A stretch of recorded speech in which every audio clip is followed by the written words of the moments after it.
This public service content is brought to you by Grace Pharmacy.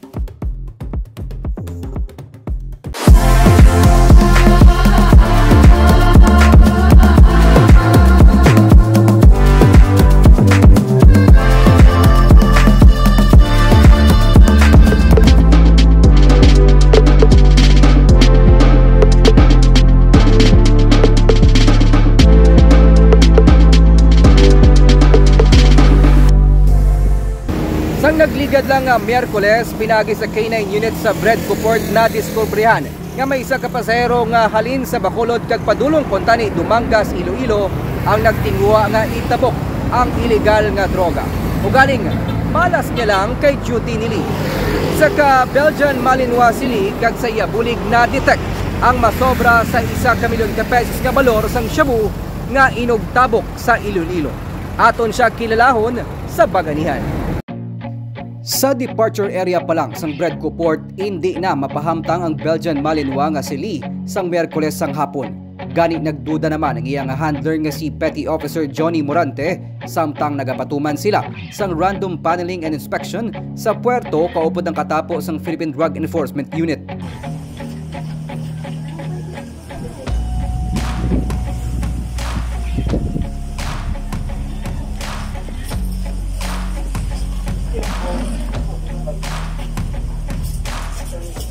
May napanimahuan sili, kabangdanan nga wala siya nagpahimunong tubdob nga nakalabot siya sa isa ka bagahe sang isa sa mga pasahero sang Roro vessel.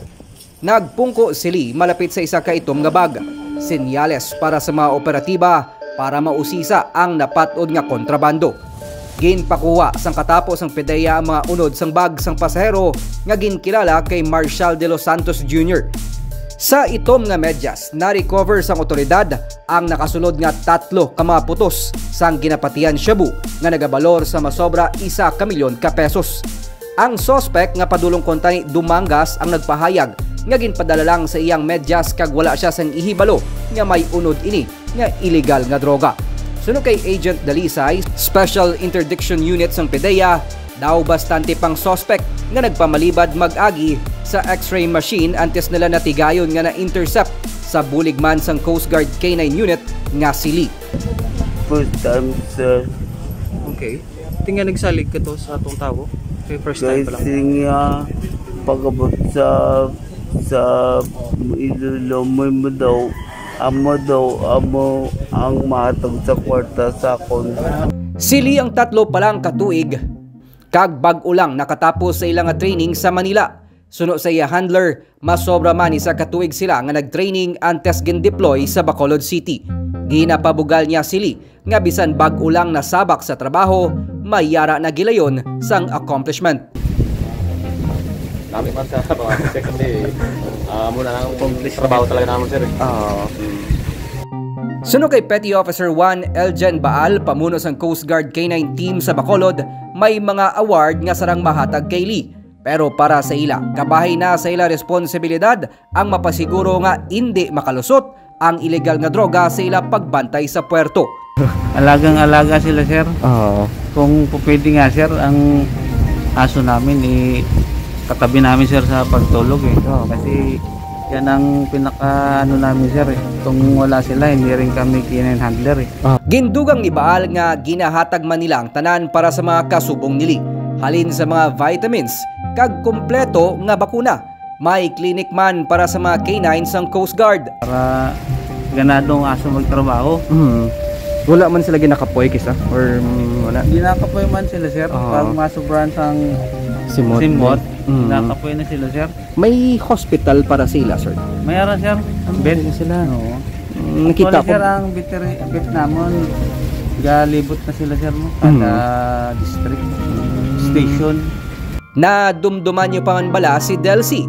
Kabahin siya sang narcotics detection dog sang Coast Guard nga nagbulig agud mabalabagan ang pagsulod sang kapin 20 milyones pesos nga balor sang ilegal nga droga sa Bacolod sang Enero.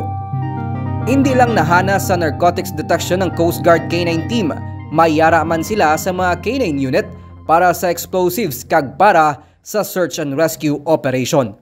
Mayara ka mo preference o regard sa members ng K9? Labrador. Golden Retriever, Oo.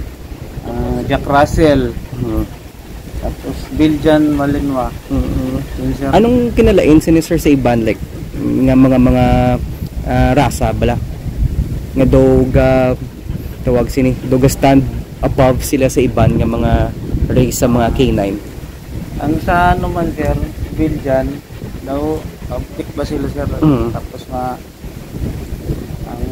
ano nila sir, mga galaw ba, tapos matagal mapagod sir.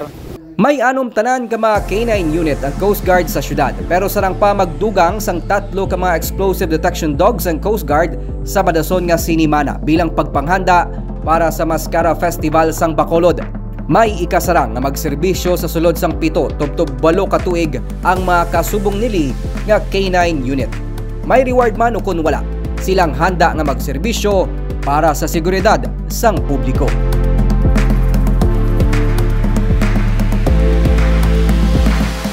Hindi mo kinahanglan mangin gamhanan o kon may ikasarang agod makabulig sa imo isig katawo. Bisan ako o kon ikaw, pwede mangin baganihan. Ako si Nico Delfin, magadala sa mga istorya sang paglaom kag pag-asa sa kada simana.